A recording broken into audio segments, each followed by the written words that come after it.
Donc pour ce live, tout simplement, débutant en trading, qu'est-ce qu'on va faire? On va tout simplement parler de deux indicateurs qui vont vous permettre de prendre des positions en restant donc, dans une stratégie relativement simple et qui vous donneront des signaux plus que corrects. Donc tout d'abord, qu'est-ce que sont tout simplement ces indicateurs? Donc c'est tout simplement pour commencer le RSI que quasiment tout le monde utilise. Donc qu'est-ce que le RSI? Tout simplement, c'est tout simplement un indicateur qui va vous indiquer la force de la tendance en cours. Donc pour ça, c'est très simple, c'est tout simplement un indicateur qui est borné entre 0 et 100 et sur lesquels vous pouvez tout simplement choisir le nombre de bougies sur lesquelles vous allez baser tout simplement les variations. Donc de base, on est sur du RSI 14 puisque c'est comme ça que le RSI a été défini.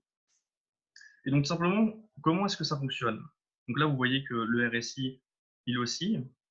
Et donc tout simplement, on considère qu'il y a trois grandes zones majeures, on va dire. Donc on a tout simplement la zone qu'on appelle neutre, qui correspond à la zone des 50. Donc c'est-à-dire que quand on est à ce niveau-là, c'est-à-dire qu'on a le marché qui est neutre. On n'a pas de tendance haussière ni de tendance baissière. Et d'ailleurs, regardez, on retrouve ça exactement ici. On voit simplement que les prix restent dans un range assez fort. Ensuite, on a ce qu'on appelle simplement la zone de survente. Donc là, c'est ce qu'on appelle la zone des 30-20 et qui est tout simplement une zone dans laquelle on a la possibilité d'avoir un retournement de tendance. Donc, c'est-à-dire que tout simplement, ça commence à indiquer que le marché devrait bientôt essayer de revenir à l'équilibre. Et donc, du coup, à contrario, on a également la zone des 70-80, 70-80, pardon, qui correspond simplement à la zone de surachat. Donc, du coup, par exemple, si vous êtes sur TradingView, vous pouvez absolument changer vos bandes supérieures et bandes inférieures. Regardez, hop. Là. On va muter, voilà. Donc on en était, voilà. Donc, après, voilà, vous pouvez tout simplement choisir. Donc voilà, quelles sont les bandes que vous souhaitez utiliser. Donc 70 si vous voulez laisser par défaut et 80 si vous voulez vraiment jouer la sécurité. Et inversement pour simplement les zones de survente, vous laissez à 30 tout simplement avec les paramètres de base et à 20 si vous voulez jouer la sécurité. Donc voilà. Donc comment est-ce que ça fonctionne le RSI de manière mathématique, on va dire? C'est tout simplement la moyenne, pardon, la moyenne tout simplement des bougies. D'accord, donc c'est-à-dire qu'en fait, on prend la différence, tout simplement, on fait tout simplement la moyenne de la valeur de la clôture de chaque bougie. Ok, est-ce que c'est clair pour tout le monde jusqu'à présent?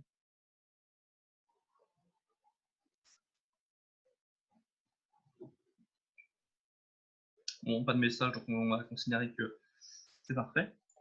Et donc du coup, il y a un autre indicateur qui va extrêmement bien avec le RSI, c'est tout simplement ce qu'on appelle le RVI. Et attention, ça s'appelle le Relative Volatility Index. Et on va en parler un peu plus en détail parce que c'est quelque chose qui est vraiment puissant quand vous le combinez avec le RSI. Donc déjà, petit conseil, mettez toujours le RVI à la même période que le RSI, tout simplement parce que ça va être beaucoup plus intéressant pour vous. Donc le RVI, qu'est-ce que c'est? C'est exactement le même principe que le RSI. Donc vous voyez que c'est, regardez, c'est également borné de 0 à 100 et qu'on a également des zones de surachat et de survente. Ok? Et encore une fois, eh ben, on a la zone des 50 qui permet de faire simplement le point d'équilibre. Donc, qu'est-ce que c'est que le RVI? C'est à peu près la même méthode de calcul que le RSI, sauf que cette fois-ci, on ne va pas se baser tout simplement sur la valeur moyenne, mais sur les valeurs les plus hautes et les plus basses. Et d'ailleurs, c'est ce qui explique que, regardez, on a relativement les mêmes schémas, on voit que ça ressemble beaucoup, sauf qu'à certains moments, on voit qu'on a quand même des gros fossés qui se creusent entre le RSI et le RVI, tout simplement parce que les bougies ont tout simplement des tailles différentes. D'accord. Et donc, tout simplement, le RVI, ça va tout simplement être une validation du signal qui est donné par le RSI. Et d'ailleurs, regardez, c'est ce qu'on voit exactement ici. En gros, quand vous avez votre RVI qui atteint ce que vous avez défini comme votre borne basse, c'est-à-dire que, et que le RSI, bien évidemment, est en dessous de 50, plus il est proche simplement des bandes des 30-20, plus du coup la tendance baissière va s'affaiblir. Et d'ailleurs, c'est ce qu'on voit sur le RVI. Donc quand on a un RVI qui vient chercher votre zone de survente, et bien à ce moment-là, vous rentrez en achat, comme on peut le voir ici, et hop, on voit que directement après, le marché tout simplement corrige la chute qui avait commencé. On va voir si on a un autre, tout simplement, une zone tout simplement de surachat. On va dire, ouais, à peu près ici. Ah, regardez ce qu'on voit. Ici, hop, on a un gros pic parce qu'on a une bougie qui est beaucoup plus importante que les précédentes. Et hop, derrière, on corrige. Est-ce que c'est OK pour tout le monde? Pas de questions?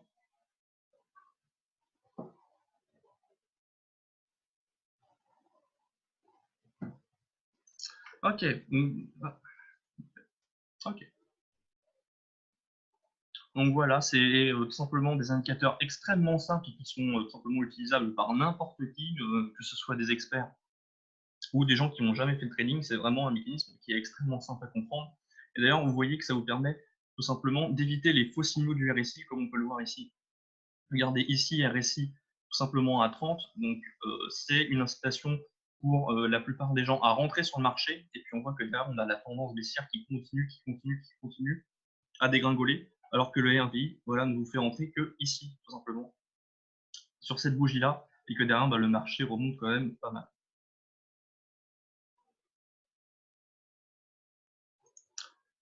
Maintenant, on va passer tout simplement aux analyses des paires que vous voulez. Est-ce que vous avez des paires spécifiques que vous voulez qu'on analyse ensemble ou pas?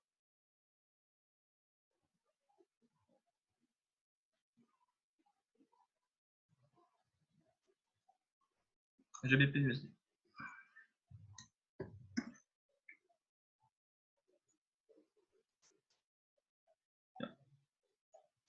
Voilà, donc GBP USD, comme on l'avait dit la semaine dernière, on est toujours en tendance baissière. Et d'ailleurs, on voit très bien que tout simplement les paliers de Fibonacci ont tout simplement été exactement la bonne zone pour vendre, avec totalement cette belle bougie qu'on a eue là, puisque on a toujours des incertitudes liées au Brexit. Et bien là, on est un peu perdu au milieu de nulle part, avec tout simplement, en fait, on n'a plus quasiment de support avant tout simplement les plus bas pluriannuels.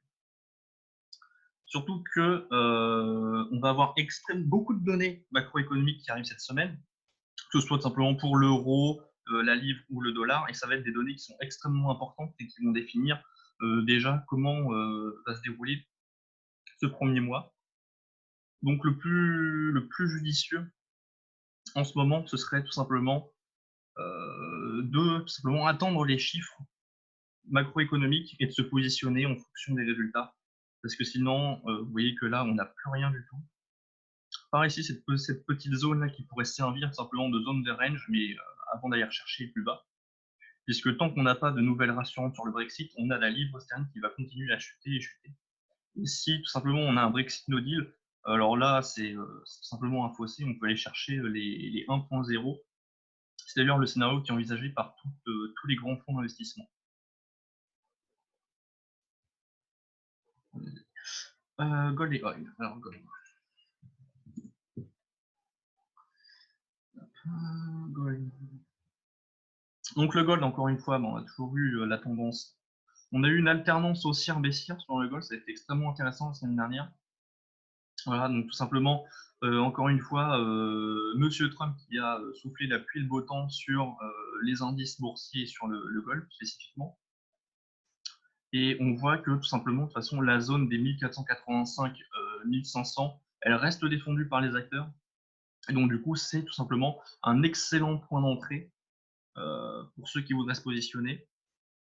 Également, on a sur le plan fondamental le cours de l'or qui devrait continuer tout simplement à monter, puisqu'on a la menace des États-Unis qui veulent retirer les entreprises chinoises du Nasdaq, tout simplement pour arriver à un accord commercial le plus vite possible. Et donc, si jamais ce scénario venait à se réaliser, on pourrait très facilement retrouver le gold au niveau de ces sommets pluriannuels vers les 1550.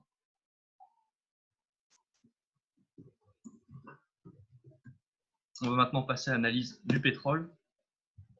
Donc le pétrole, bah, là, regardez les paliers de Fibonacci. Micro.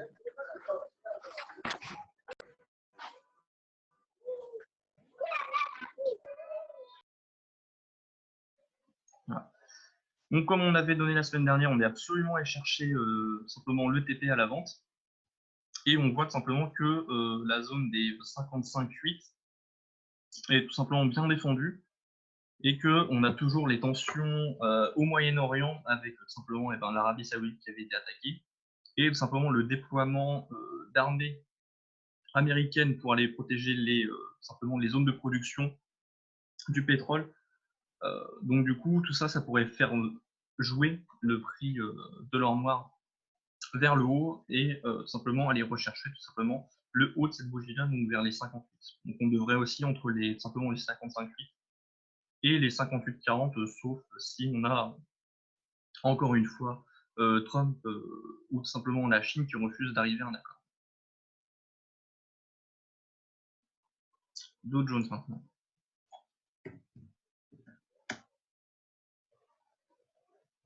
Dow Jones, ben ici on voit qu'on a un très beau range. Très beau range entre tout simplement, on va dire grosso modo, les 26 750 et les 27 050. Donc le scénario vendeur a toujours bien été respecté, qui a été donné la semaine dernière. On est toujours au-dessus des plus hauts, enfin on est juste en dessous des plus hauts simplement historiques, qui sont ici vers les 26 400, 26 380.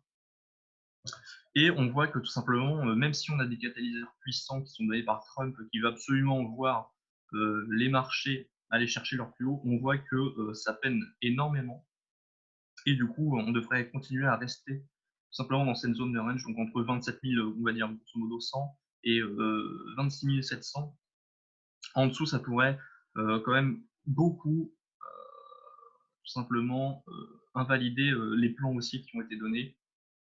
Et donc, du coup, on pourrait peut-être même aller rechercher beaucoup plus bas, donc tout simplement vers les 25 500, 25 280. Et à ce moment-là, tout simplement repartir vers le haut, ou au contraire casser fortement vers le bas, et alors là, ce serait très inquiétant. ODNZD.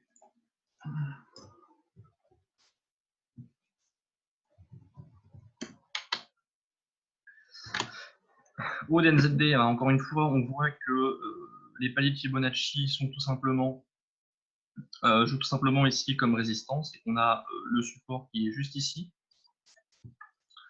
La donnée qui va être à surveiller, ça va être tout simplement la publication des PMI chinois qui vont être donnés cette semaine. Donc on en a notamment un cette nuit, vers 3 h du matin de mémoire. Et si jamais les PMI étaient supérieurs simplement aux prévisions, là on pourrait aller rechercher cette zone-là.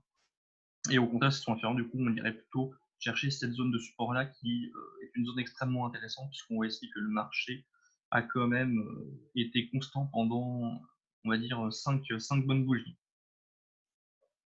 Donc oui, donc tout va dépendre des chiffres chinois. Si c'est au-dessus du consensus, on retourne chercher plus haut, et puis ensuite, ça va tout simplement se jouer sur savoir si les acteurs choisissent tout simplement de considérer que le dollar australien est plus fort que le kiwi, ou tout simplement on va aller chercher la baisse et puis on va encore une fois stagner comme on a pu le voir ici. On a des gold Valérie. Voilà, on a fait toutes les analyses. Est-ce qu'il y a une dernière paire que vous voulez analyser? Euro USD.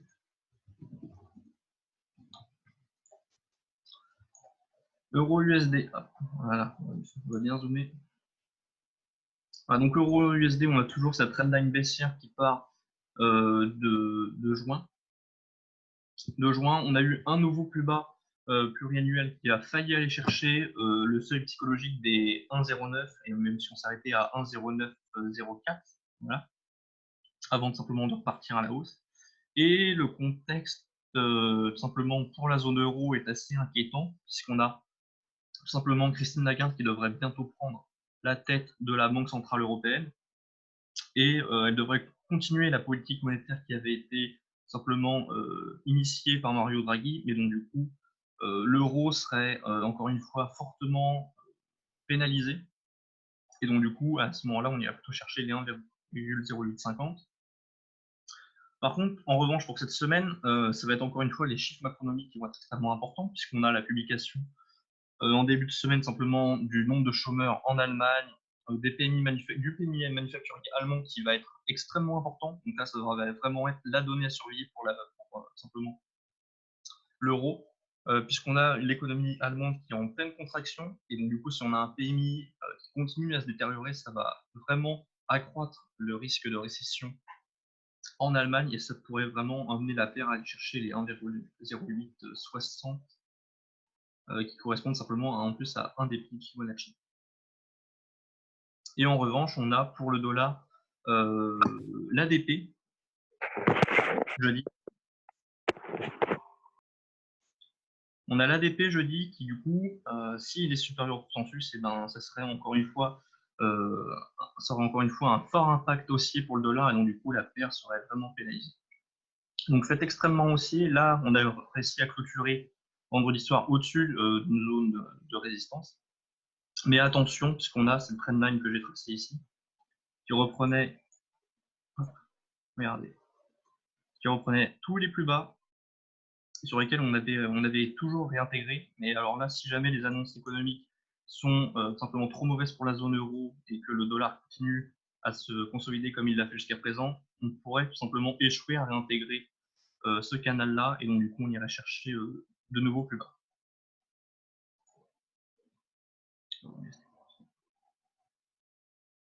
Pas d'autres paires?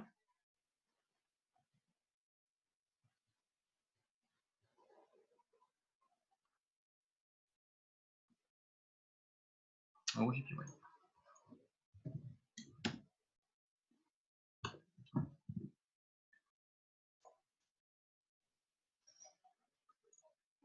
Euro JPY. Euro JPY, ben là, c'est encore une fois, ça va être tout simplement le contexte de la guerre commerciale que se livrent la Chine et les États-Unis, qui va majoritairement intervenir sur la Terre en plus des données macroéconomiques pour l'euro. Donc on voit que depuis mi-septembre, on a tout simplement euro-JPY qui commence à chuter, avec simplement vendredi, on a l'euro qui a repris un peu de force, mais ça reste encore bien timide. Et dans le contexte-là, on pourrait tout simplement on est perdu, pardon, on est perdu au milieu de nulle part, on va dire, et que, encore une fois, ça va être les données macroéconomiques qui vont impacter, mais je resterai plutôt vendeur et je viserai tout simplement les plus bas qu'on a fait, donc on va dire les 1,1616, les 116,16.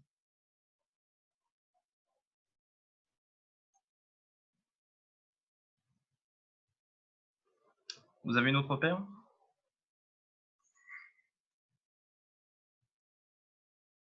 Non. Je vais redonner la parole à Max pour conclure tout simplement cette petite réunion. J'espère que ça vous a plu. Yes, c'est bon, je me la suis remis tout seul. Okay. Ok, super Loïc. Bah, c'était top encore une fois. C'était encore une fois super. Et donc merci à toi d'ailleurs pour ce petit live trading. On était dans le speed. Je sais qu'il y en a pas mal qui sont connectés à la fin malheureusement parce que on était en train de rentrer avec les gestionnaires, donc les personnes dans le canal. En tout cas, les amis, mercredi, il va y avoir un autre live trading qui va être animé par Marwan. À partir de maintenant, en fait, vous allez avoir des live trading tous les dimanches et un live trading, excusez-moi, donc un live trading qui sera une semaine sur deux le mercredi. OK? Donc voilà, ça va vous permettre d'avoir un peu plus de live trading. Comme ça, on va vous faire du débutant. Vous voyez, un petit peu comme ça, sur les petits indicateurs, des choses comme ça. On va parler support, résistance, vraiment des choses simples, des choses un petit peu plus développées.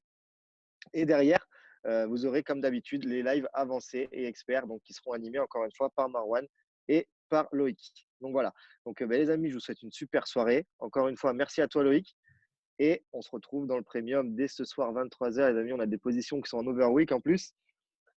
Et avec Robin Hood, bien sûr, pour encaisser un maximum. Je vous souhaite à tous une super soirée. Merci Loïc. Et les amis, on se dit à mercredi pour un nouveau live trading.